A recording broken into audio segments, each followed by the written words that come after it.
Slovenian road is quite okay, but sometime on the driving as a heavy vehicle, truck and trailer, sometime highway is closed because a lot of construction work, especially in the near the Domžale area. Ima zapore, desi se, evo sada je bilo prošle sedmice na 10 km 9 udesa. I to je stresno. Počelo je mnogo da se krade, da nam kradu gorivo, da nam kradu robu. We have here time limit, tachograph rule. We need to be follow tachograph rule because we avoid the accident and fatigue driver long distance journey, especially in the international drivers. Other country have no this rule. Other country need to be drive as much possible driving, and employer need to be put lot of working hours. But Slovenia and European Union very good. We need to be follow 4.5 hour driving and 45-minute break, and again we can drive 4.5 and go for the daily rest 11 hour. I parkinzi su nam isto također problem.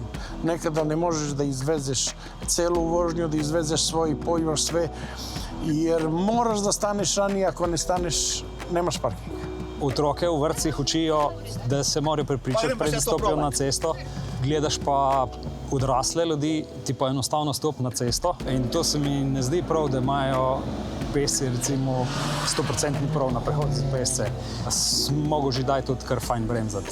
Jaz, da ustavim, ponucam toliko in toliko energije. So obrabe gum, obrabe zavor, to je na nek način onesnaževanje. Da pa jaz spet poženem svoj težki kamion, pa spet porabim toliko energije, časa, pešec bi počakal 2 sekunde, jaz bi se normalno mimo odpeljal, ne če bi šli mir, ne vem, bi se mogoče dosegli kakšni rezultati.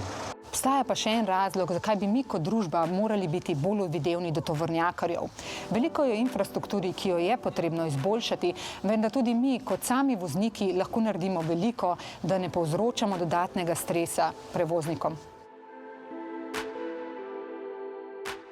Zadeva je bila zelo preprosta. Dejansko smo si vzeli 3 dni in se v nočnih urah odpeljali od počivališča do počivališča ter prešteli, koliko parkiranih tovornih vozil je parkiranih izven označenih parkirnih mest ter koliko od tega jih je parkiranih na nevarnih mestih, kot so uvozi in pa izvozi na avtocestna počivališča. In dejansko smo ugotovili, da praktično na skoraj celotnem omrežju so ta počivališča prezasedena s tovornimi vozili. Kot najbolj zaseden se je pokazal primorski krak, kjer so počivališča več kot 200% obremenjena z tovornimi vozili, kjer na celotnem kraku ni bilo niti enega prostega parkirnega mesta.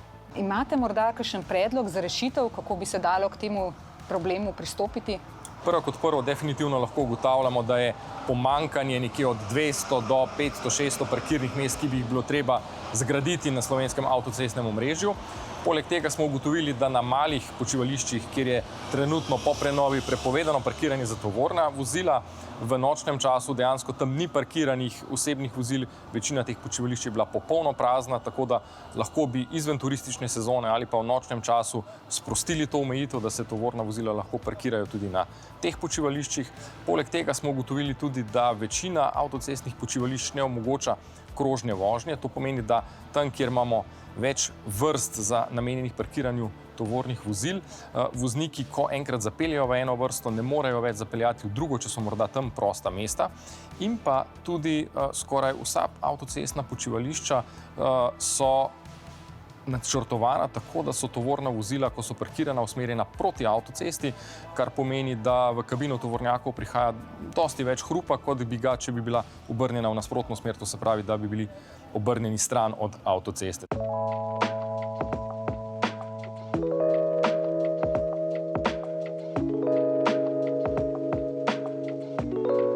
Policisti so med vožnjo in pregledom tovornjakarjev posneli že marsikaj. Od tega, da gledajo televizijo, prav ste me slišali, ne film na mobitelu, ampak prav na televiziji, do tega, da dejansko igrajo kitaro. Ne vem, kako jim rata, in kot vidite, že jaz imam velike probleme gledati v kamere, samo malo in že vozim po sredini ceste. Je pa treba priznati, da biti voznik ni enostavno. Sedeti takole ure in biti zbran vzame veliko od človeka, in tudi mi v pisarni, ko sedimo, nismo vedno efektivni in nismo vedno... No, pa sem šla spet, sam da kakšnega ne povozim, to bo v redu, evo. Evo, pa smo nazaj. Evo, spet sem nazaj z vami. Torej, ostali smo.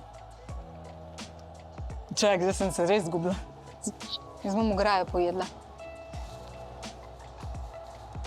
To sem pa že kar lepo zvozila, si to.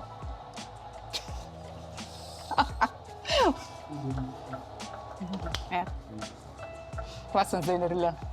Enega sem nekaj... Avto sem zbila. Zdaj sem šok doživela, veš. Evo, da vam odpijem. Bodimo realni. Voziti tovornjak ni enostavno. Biti v kabini in zbran toliko ur je težko. Ampak sem govorila s psihologinjo, kako bi lahko ta naš fokus med vožnjo izboljšali.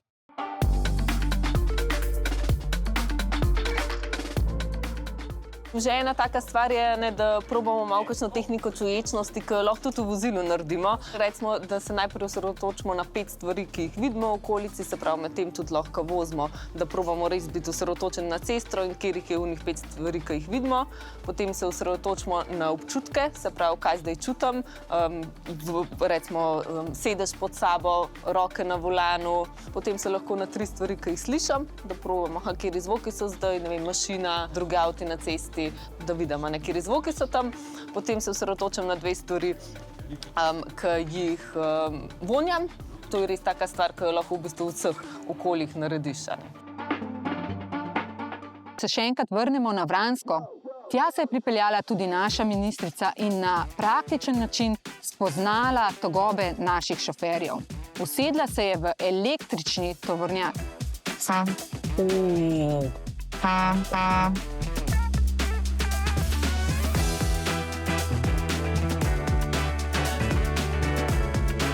Negaja, ampak to so fantje So izurjeni. Ja.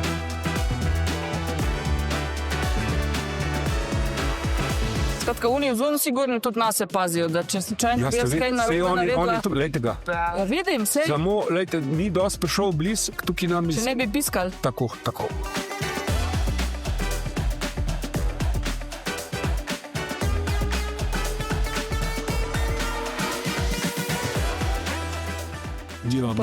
Malo preveč bremzam, a? Ker malo ste v tovornjaku, ste kar dobro se odrezali.